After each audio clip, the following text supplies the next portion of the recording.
लद्दाख के सुप्रसिद्ध पर्यावरणविद और शिक्षाविद सोनम वांगचुक को दिल्ली पुलिस द्वारा हिरासत में लिए जाने के खिलाफ देशव्यापी आक्रोश की आग अब कोयलांचल धनबाद तक पहुंच गई है। ऑल इंडिया स्टूडेंट एसोसिएशन की धनबाद इकाई ने इस दमनकारी कार्रवाई के विरोध में शनिवार को शहर के रणधीर वर्मा चौक स्थित धरना स्थल पर उतरकर जोरदार विरोध प्रदर्शन किया। इस आंदोलन में छात्र शक्ति के साथ साथ सामाजिक संगठनों का भी भारी समर्थन देखने को मिला, जिससे सरकार विरोधी सूर और तेज हो गए हैं। प्रदर्शन के दौरान माहौल बेहद गर्मा गया। आंदोलन छात्रों ने केंद्र सरकार की नीतियों और हाल के दिनों में उजागर हुए पेपर लीक व शिक्षा घोटालों को लेकर केंद्र शिक्षा मंत्री धर्मेंद्र प्रधान के खिलाफ जमकर नारेबाजी की। प्रदर्शनकारियों ने शिक्षा व्यवस्था में व्याप्त भ्रष्टाचार की नैतिक जिम्मेदारी लेते हुए धर्मेंद्र प्रधान ने तुरंत अपने पद से इस्तीफे की मांग की।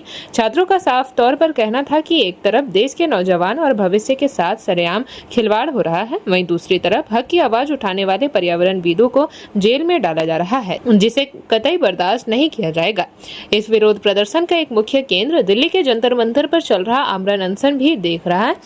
देश की चरमराती शिक्षा व्यवस्था और लगातार हो रहे पेपर लीक के खिलाफ AISA की राष्ट्रीय अध्यक्ष कॉमरेड नेहा, मनीष और आमीन अनिश्चितकालीन भूख हड़ताल पर बैठे हैं। धनबाद के प्रदर्शन में नेताओं के जज्बे को सलाम करते हुए इंकलाब जिंदाबाद और छात्र एकता जिंदाबाद के गगनभेदी नारे लगाए गए। स्थानीय छात्र नेताओं ने हुंकार भरते हुए कहा कि दिल्ली में बैठी तानाशाही सरकार चाहे जितना दमन कर ले, छात्रों की यह आवाज अब रुकने वाली नहीं है। सोनम वांगचुक जैसे सच्चे देशभक्त और पर्यावरणविद को हिरासत में लेना लोकतंत्र की हत्या है। हमारे राष्ट्रीय नेता दिल्ली में छात्रों के हक के लिए भूखे बैठे हैं और यह लड़ाई अब सिर्फ दिल्ली तक सीमित नहीं रहेगी, बल्कि देश के हर कोने में फैलेगी। AISA के इस बड़े प्रदर्शन को और मजबूती तब मिली जब भीम आर्मी के कार्यकर्ता भी इस आंदोलन में शामिल हो गए। भीम आर्मी के उपाध्यक्ष विकास ने प्रदर्शनकारियों को संबोधित करते हुए कहा कि शोषितों, वंचितों और छात्रों की आवाज दबाने की हर कोशिश को नाकाम किया जाएगा। उन्होंने AISA के इस आंदोलन के प्रति अपनी पूर्ण एकजुटता व्यक्त की और कहा कि हक की इस लड़ाई में वे कंधे से कंधा मिलाकर खड़े हैं। इस विरोध प्रदर्शन को सफल बनाने में आइसा और अन्य सहयोगी संगठनों के कार्यकर्ता ने सक्रिय भूमिका निभाई। मौके पर मुख्य रूप से रितेश मिश्रा, अमित स्नेहा, आफ्ताब, तनवीर, राहुल, अमन, वर्षा, प्राची सहित भारी संख्या में छात्र और युवाओं की मौजूदगी रही। प्रदर्शनकारियों ने साफ शब्दों में चेतावनी दी कि यदि सोनम वांगचुक को जल्द रिहा नहीं किया गया तो शिक्षा सुधारों पर ठोस कदम नहीं उठाए गए तो आने वाले दिनों में यह आंदोलन और भी उग्र रूप लेगा। क्या मांग है? हमारी मांग स्पष्ट है, धर्मेंद्र प्रधान इस्तीफा। हम लोग लगातार देखते हैं कि करीब 27 दिन से हमारा धरना चल रहा है।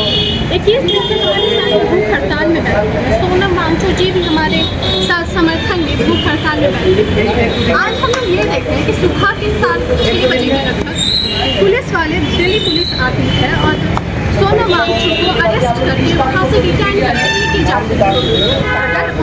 अगर धर्मेंद्र प्रधान आकर के इस्तीफा नहीं दे सकते, अगर उनसे उनकी गद्दी संभाली नहीं जाती, जब लगातार एग्जाम्स में यहाँ पे धांधलियाँ चल रही हैं, लगातार पेपर लीक्स चल रहे हैं, उसके बावजूद अगर जो उन्हें इस्तीफा देना चाहिए वो इस्तीफा देने के अलावा वहाँ पे कर क्या रहे हैं? ये दिल्ली पुलिस क्या कर रही है? हमारे ये सवाल है, हम छात्रों का सवाल है, नौजवानों का सवाल है। क्या बोलना चाहिए? जैसे कि आज देखे हैं कि आज दिल्ली में जंतर मंतर में CGP के प्रोटेस्ट पे किस तरह तानाशाही सरकार जो 20 दिनों से अनशन में बैठा था उनको जबरन वहाँ से उठाया गया और उठा के डिटेन किया गया। मैं पूछना चाहता हूँ ये भारत में क्या व्यवस्था चल रहा है? अगर ये तानाशाही सरकार इसी तरह अपनी मनमानी करती रहेगी तो एक दिन ऐसा आएगा जो हर चौक चौराहा, हर एक चौक चौराहा को बंद किया जाएगा और ये सरकार को मुंहतोड़ जवाब दिया जाएगा कि आपको इस तरह का जो रवैया आपका है, जो हर एक इंसान, भारत का हर एक नागरिक इस सरकार से परेशान है, ठीक है। और मैं इस सरकार को एक चेतावनी देना चाहता हूँ कि आपका ये नीति अगर इसी तरह चलता रहा तो एक दिन ऐसा आएगा कि आपको मुंहतोड़ जवाब दिया जाएगा। आपको ये जो गद्दी पे इतना इतरार है, जो ये धर्मेंद्र प्रधान है, जो एक ट्वीट नहीं किया जा रहा, एक मैसेज नहीं किया जा रहा है, जो 20-20 दिन से आदमी वहाँ पे भूखे बैठे हैं, आप एक मैसेज कर दीजिए या कुछ नहीं होता कि मिल लीजिए कि क्या मैटर है क्या नहीं है, आप क्यों बैठे हैं इसका देखा जाएगा, सुना जाएगा, लेकिन ऐसा किसी तरह का कोई काम नहीं किया जा रहा है।